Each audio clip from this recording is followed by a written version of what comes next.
The divorce agreement landed in Jean Williams' lap like a death sentence.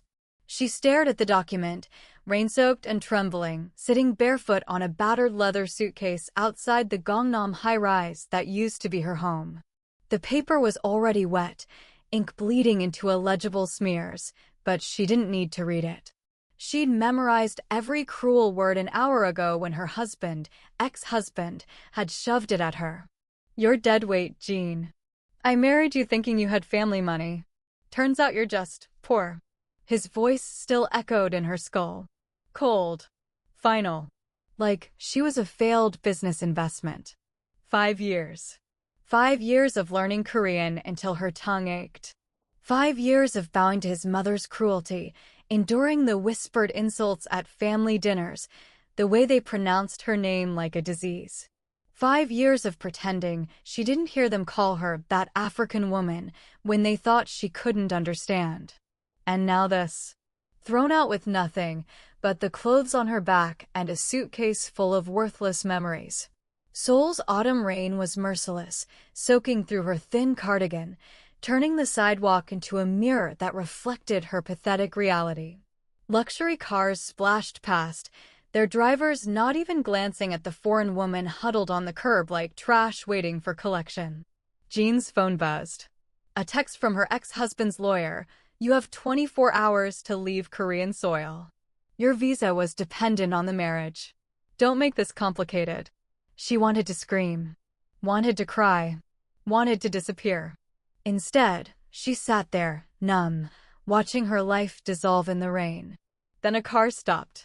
Not just any car, a black Rolls-Royce Phantom that looked like it cost more than Jean had earned in her entire life.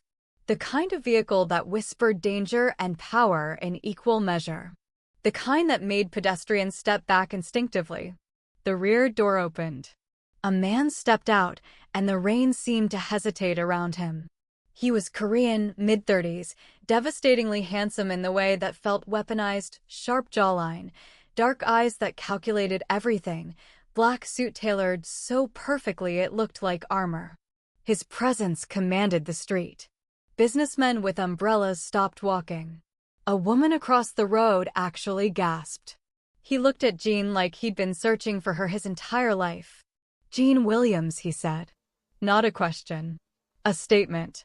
Her name in his mouth sounded like a secret. Like salvation. She didn't know him. Had never seen him before. But something in his eyes made her heart slam against her ribs, not fear, but recognition of something dangerous and inevitable. "Who are you?" Her voice cracked. He crouched down to her level, rain soaking his expensive suit without a flicker of concern. From his inner pocket, he pulled out a black credit card. It gleamed like obsidian in the gray light. "Young Woo Jean," he said quietly, his voice like smoke and steel. "And I'm the man who's going to give you everything they stole from you."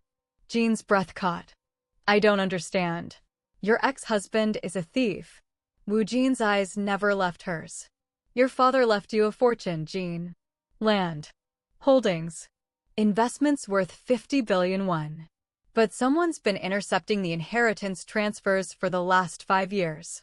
Someone's been keeping you poor on purpose." The world tilted. "That's impossible." "It's true." He extended the black card toward her. "Unlimited. No restrictions. Consider it a down payment on what you're owed." Jean stared at the card like it might bite her. "Why would you help me? What do you want?" Something flickered across his face, pain, old and buried deep. "Your father saved my life once. Back when I was nobody, when I was bleeding out in an alley after a gang hit, Dr. Benjamin Williams found me. He didn't ask questions. Didn't call the police. Just stitched me up and told me I was worth saving." Woo Jean's jaw tightened. "He died before I could repay him. But you," his eyes held hers with an intensity that made her forget how to breathe. "You're here. And the people who destroyed you need to learn what happens when they underestimate a Williams." Jean's father. The brilliant surgeon who'd worked in Seoul's underbelly, treating anyone who needed help. He died 3 years ago in a car accident she'd always thought was suspicious. "They killed him," she whispered, the truth clicking into place like a bullet in a chamber. Yes, Wu Jin stood, extending his hand. And now you have a choice. Sit here in the rain and let them win. Or get in my car and become who you were always meant to be. Jean looked at his hand. At the black card. At the Rolls-Royce with its door open like a portal to another life. She thought about her ex-husband's face when he'd signed the divorce papers. The satisfaction. The relief. Like he was finally free of a burden. What's the catch? She asked. Wu Jin's smile was sharp enough to cut. No catch. Just a partnership. I help you reclaim your inheritance and destroy everyone who hurt you. In return, you help me dismantle the corrupt network that's been bleeding this city dry, including your ex-husband's new business partners. You're talking about revenge. I'm talking about justice. He tilted his head. And I'm very good at it. Jean's hand was shaking as she reached up. The moment her fingers touched his, electricity shot through her, not attraction, not yet, but the raw current of two damaged souls recognizing each other. Wu Jin pulled her to her feet effortlessly. She was soaked, barefoot, broken. But when he looked at her, she didn't see pity. She saw respect. The man who threw you away has no idea who you actually are, Wu Jin said softly, his thumb brushing rain from her cheek. But I do. You're not poor, Jean. You're a queen who's been forced to forget her crown. He guided her toward the car. Let's remind them. Jean slid into the Rolls-Royce. The leather was warm. The door closed with a sound like a vault ceiling. Through the tinted window, she watched her battered suitcase sitting on the curb, the last piece of her old life. Leave it, Wu Jin said, settling beside her. Where we're going, you won't need any of that. The car pulled away, and Jean Williams felt something ignite in her chest. Not hope. Not yet. But hunger. Hunger for truth. For revenge. For the life that had been stolen from her. The rain kept falling on Seoul, but inside the car, Jean was finally dry. And the city was about to learn that sometimes the women you throw away come back as storms. The Rolls-Royce climbed into the hills above Seoul, leaving the glittering city behind. Jean pressed her forehead against the cool window, watching the lights shrink below like fallen stars. Wu Jin sat beside her in silence, his presence both comforting and terrifying in equal measure. When the car finally stopped, Jean's breath caught. The estate wasn't a house, it was a fortress. Black stone and steel, perched on the mountainside like a predator watching the city. Floor-to-ceiling windows reflected the night sky. Security cameras tracked their approach. Men in dark suits stood at intervals, their eyes sharp, assessing. Welcome home, Wu Jin said, though the word felt strange in his mouth. Inside, the space was all sharp angles and cold luxury. Marble floors so polished they looked like black ice.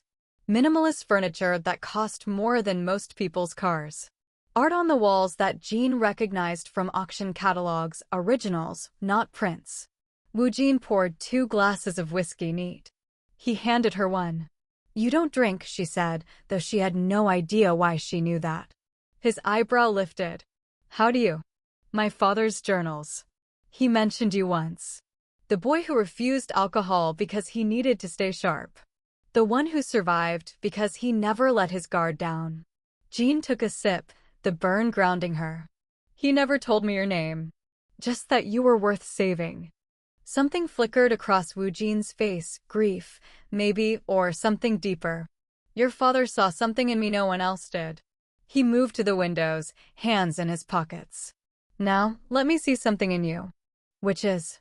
The will to destroy them. He turned, his eyes like obsidian. I give you the world, Jean. Money, power, protection, revenge. Everything you need to become untouchable. In return, you give me the key to destroying your ex-husband and everyone connected to him. Jean's pulse hammered. What kind of key? Information. Access. The inside knowledge only a wife would have. His smile was surgical. You lived with him for 5 years. You know his secrets, his weaknesses, where the bodies are buried. I need that. And in exchange, I'll give you your life back, the one they stole. She should have been afraid. Should have run. But all she felt was a dangerous, intoxicating hunger. When do we start? Wu Jin's smile widened. Now. The transformation began at dawn. Women appeared, stylists, tailors, beauticians, moving through the estate like an efficient army.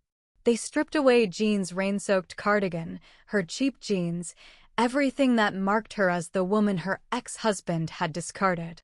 In their place came silk.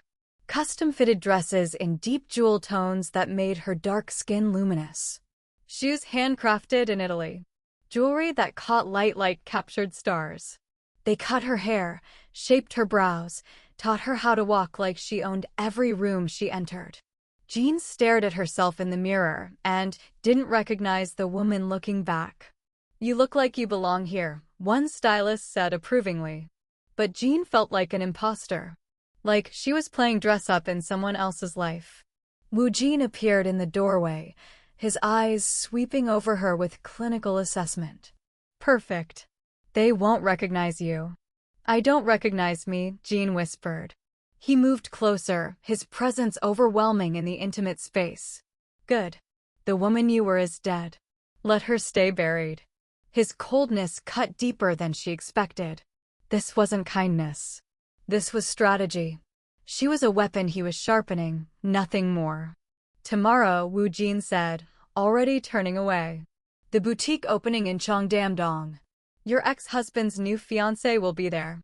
Time to make our first move. The boutique was everything Jean had once dreamed of entering, but never could. Exclusive, expensive, the kind of place that looked at your credit card before letting you through the door. She walked in wearing Alexander McQueen, diamonds at her throat, Wu Jin's black card burning in her Hermes clutch. And there she was. Kim Yuna. 23, delicate, everything Jean's ex-husband had wanted, pure Korean bloodline, family money, the ability to produce heirs without complication. Yuna stood at the register, giggling with the sales associate, holding up a dress that cost 5 million won. Jean felt rage crystallize in her chest. She approached the register with predatory grace. I'll take everything. The sales associate blinked. I'm sorry. Everything in the store. Jean placed the black card on the counter. Every dress, every accessory, every piece of jewelry. Box it up. Yuna's mouth fell open. Excuse me, but I was about to purchase. Not anymore. Jean's smile was all teeth. Unless you have an unlimited card? The color drained from Yuna's face. She didn't. Of course she didn't. Her family was rich, but not that rich. The sales associate's eyes widened as she ran the card. It went through without question. Mrs. Kong? The total is 847 million won. Perfect. Jean didn't even glance at the amount. Have it delivered to this address. She scribbled Wu Jin's estate information, then turned to Yuna. Oh, and that dress you were holding? Keep it. Consider it a gift from someone who can actually afford to be generous. She walked out, leaving Yuna trembling with humiliation, surrounded by sales associates scrambling to pack up an entire boutique's inventory. Outside, Wu Jin leaned against the Rolls-Royce, a rare smile playing at his lips. Ruthless. I learned from the best, Jean shot back. That night, she found him on the terrace, shirt unbuttoned, cigarette burning between his fingers. And there, across his chest and shoulders, were tattoos, dragons and phoenixes, Korean script, symbols of survival and power. You're staring, he said without turning. Jean moved closer. My father mentioned those too. He said you were Yakuza. Was. Wu Jin exhaled smoke. Now I'm something worse. Legitimate. She traced one of the dragons with her eyes. They marked you as an outsider. Just like your skin marks you. He finally looked at her. We're the same, Jean. Seoul will never fully accept us. We're too foreign, too dangerous, too other. But that's our power. We don't need their acceptance. We just need their fear. For the first time since entering his world, Jean felt truly seen. My ex-husband's company, she said quietly. He's expanding into real estate, partnering with a firm called Shinwa Investments. Woo Jin's eyes sharpened. Go on. They're planning a development deal. 300 billion won. It'll make him a billionaire. Not if we bleed him first. Woo Jin pulled out his phone, made 3 calls in rapid Korean. When he hung up, his smile was lethal. My team will start tomorrow. Small things first, permits delayed, investors pulling out, inspectors finding violations. Death by 1,000 cuts. How long before he breaks? 3 weeks. Woo Jin stubbed out his cigarette. Maybe less if he's as weak as you say. Jean thought of her ex-husband's face when things didn't go his way. The tantrums, the blame, the desperation. He'll crumble, she said with certainty. Good. Woo Jin moved closer, his hand finding hers. Then let's watch him burn. And for the first time in 5 years, Jean Williams smiled like she meant it. The charity gala at the Shilla Hotel was Seoul's most exclusive event. Billionaires, politicians, old money families who'd ruled Korea for generations. Jean entered on Woo Jin's arm, draped in midnight blue Valentino, a diamond collar at her throat that cost more than her ex-husband's entire wedding budget. She felt every eye turn. And then she saw him. Her ex-husband stood frozen near the champagne fountain, his face draining of color. Yuna clung to his arm in a dress Jean recognized, the one from the boutique, the only thing she'd left behind. The irony was delicious. He started toward them, pushing through the crowd like a drowning man reaching for shore. Jean. His voice cracked on her name. You look wealthy. She tilted her head, letting the diamonds catch the light. Powerful? Like someone who deserves better than being thrown away in the rain. I made a mistake. He reached for her hand, and Woo Jin's presence shifted, subtle but lethal. We can talk about this. I can explain. Explain what? Jean's voice was ice. How you intercepted my inheritance. How you kept me poor while spending my father's money. How you made me believe I was worthless when you were the thief all along. His face went white. I don't know what you're talking about. Yes, you do. Woo Jin's voice cut through the air like a blade. He stepped forward, and her ex-husband actually flinched. 5 years of wire transfers. 50 billion won, rerouted from Dr. Williams' estate into your personal accounts. Did you think no one would find out? That's a lie. Is it? Woo Jin pulled out his phone, swiped through documents. Because I have every transaction. Every forged signature. Every moment you stole from the woman you promised to love. People were starting to stare. Whispers rippled through the crowd like poison. Jean's ex-husband grabbed her wrist, desperate now. Jean, please. We can fix this. I'll give it back. Woo Jin's hand closed around his wrist. The movement was casual, but Jean heard bone grind against bone. Touch her again, Woo Jin said quietly, and I'll destroy more than just your company. I'll erase your entire bloodline from Seoul's memory. Her ex-husband stumbled back, clutching his wrist, humiliation burning across his face. Yuna was crying quietly, tugging at his sleeve, begging him to leave. They fled the gala like rats abandoning a sinking ship. Jean's hands were shaking. Woo Jin guided her to a private balcony, away from the stares and whispers. You knew, she said. This whole time, you knew he stole from me. Yes. Why didn't you tell me? His eyes held hers. Because you needed to be strong enough to face it. If I'd told you that first night, it would have broken you. But now, he touched her face gently. Now you're ready for war. The next morning, Jean went through Woo Jin's files while he was in meetings.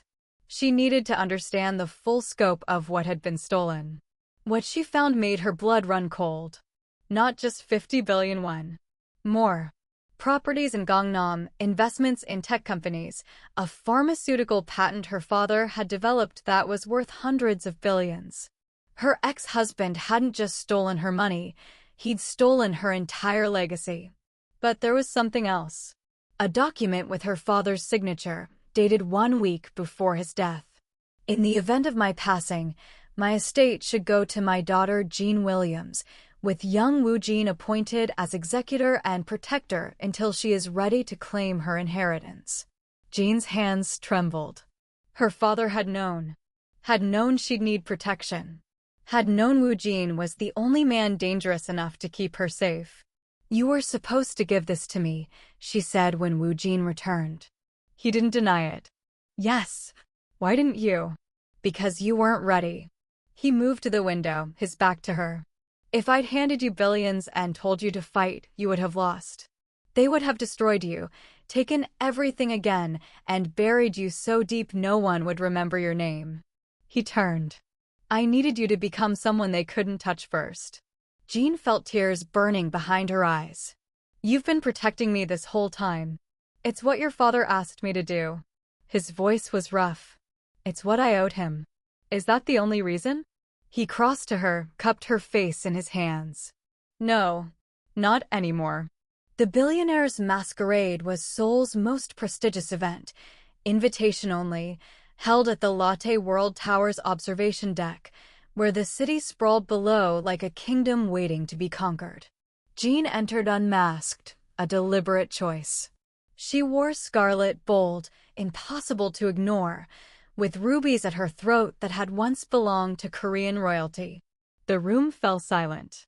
She found her ex-husband near the signing table, surrounded by investors, about to finalize the Shinwa development deal, his path to becoming a billionaire. Stop, Jean's voice cut through the room. He turned, and she watched recognition and fear war on his face. This deal, Jean announced to the crowd, her voice carrying to every corner, is built on stolen land. My land. My inheritance.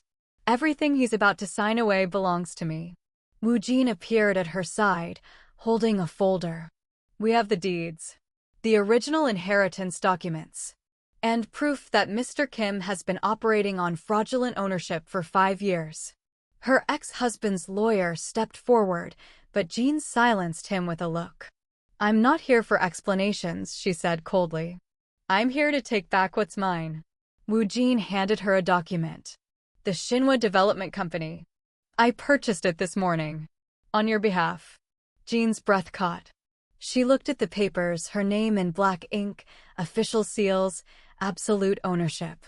She turned to her ex-husband, held out a pen. Sign here. Your termination papers.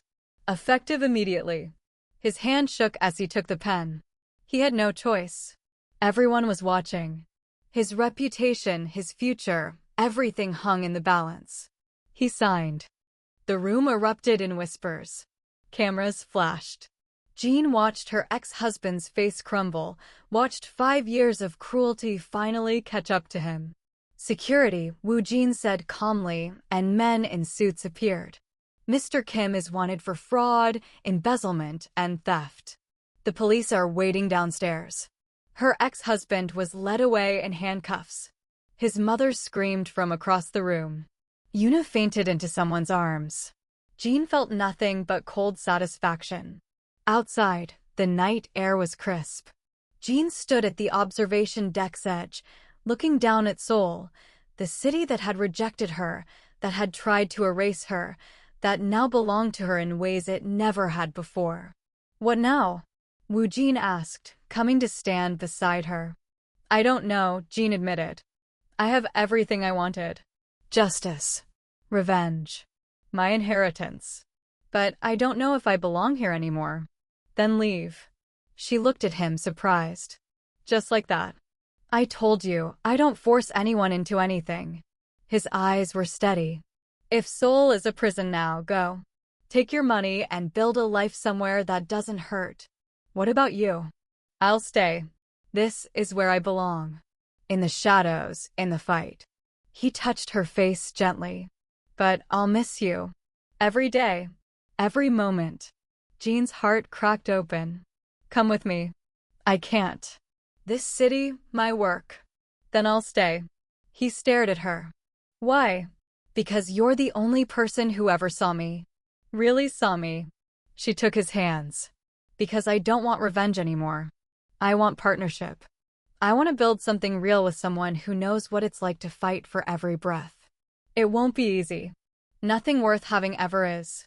Woo Jin pulled her close, and she felt his heart hammering against hers. This dangerous man who'd become her salvation, her partner, her home.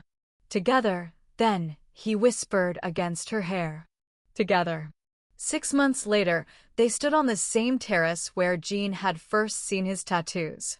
But now the estate felt different, warm, lived in theirs. Seoul glittered below, and Jean no longer saw a city that had rejected her. She saw an empire they were building together, her father's medical foundations, Woo Jin's legitimate businesses, opportunities for people like them who'd been told they didn't belong. Your father would be proud, Woo Jin said, his arm around her waist. So would yours. He smiled, rare, genuine. We're changing things. Making Seoul better. Making it ours. They stood in comfortable silence, two outsiders who'd found power in their partnership. Jean thought about the woman she'd been broken, barefoot in the rain, believing she was worthless. That woman was dead. In her place stood someone stronger. Someone who'd learned that revenge was hollow, but justice was sweet. Someone who'd discovered that the most dangerous thing in the world wasn't a mafia boss with unlimited resources. It was a woman who finally knew her worth. Woo Jin's phone buzzed. He glanced at it, smiled. Your first board meeting tomorrow. Ready to be a CEO? With you beside me? Always. He kissed her, and Seoul spread below them like a promise, no longer a prison, but a kingdom they'd claimed together. Jean Williams had been abandoned for being poor. But she'd never been poor. She'd been a queen in exile, waiting for the right moment to reclaim her throne. And now, with young Woo Jin at her side, she was exactly where she belonged. Unstoppable. Untouchable. Home.